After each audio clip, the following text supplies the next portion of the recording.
Hello, this is Arturelia Gaming Room Reviews. I'm Arturo, and today I'll be reviewing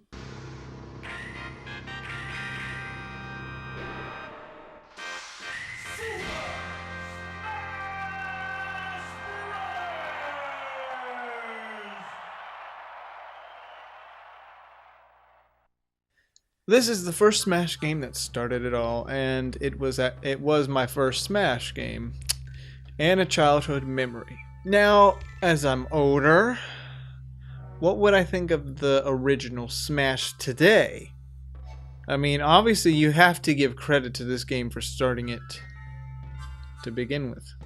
So, without further ado, another childhood game I will be reviewing. Let's go.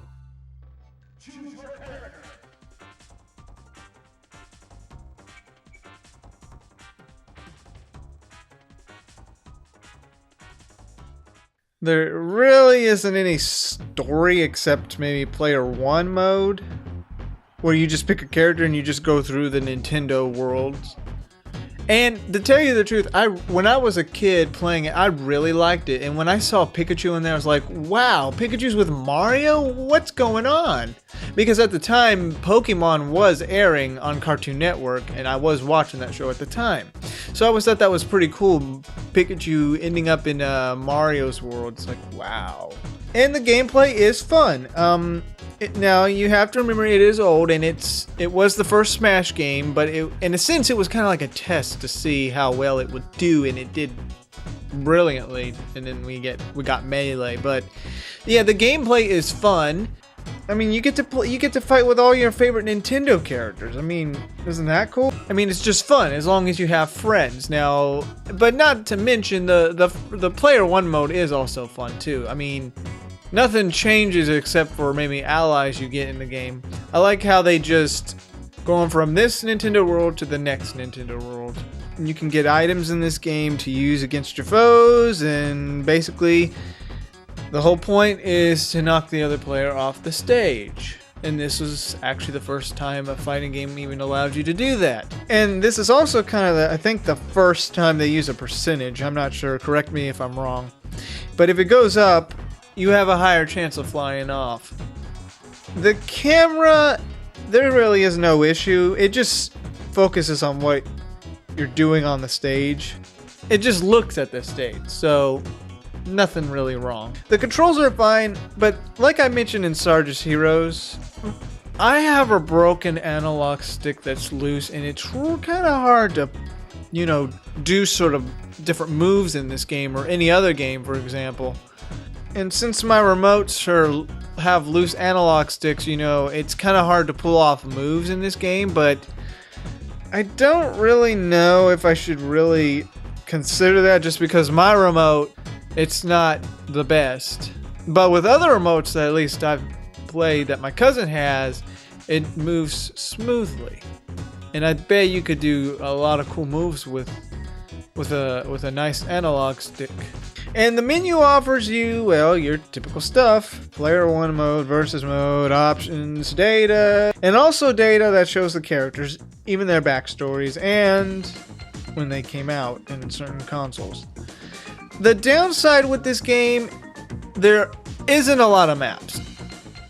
Maybe it doesn't offer you a lot of stages to come back to and play. I will say the final destination map is off the list of stages to choose in this game. But the maps still are good for its time, and to tell you the truth, I still like these maps to this day. The music is really catchy, each one for each stage. I mean, they're basically taken from their original games, but they're so catchy. Not to mention, if you want to listen to the music, you got to go to data, and you can listen to the music and even sound effects. The multiplayer had no problems, at least when I played it with my sis. It's basically the same as single player mode. It's fun as long as you have someone to play with. It's just that, like I said, doesn't offer a lot of stuff besides stages.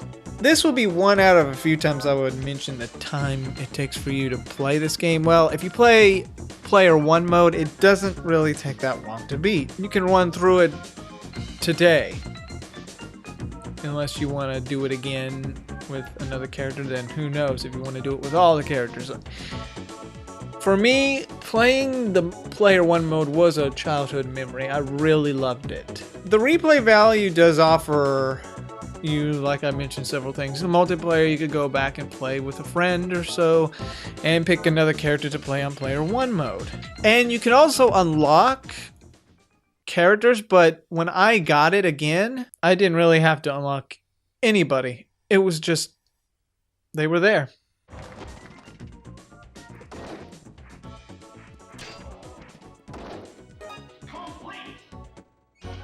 The first Super Smash Bros. Game was another childhood game of mine. It's kind of hard for me to decide how I should rate it. It's got all your beloved Nintendo characters. They put them together in the universe to face off against each other.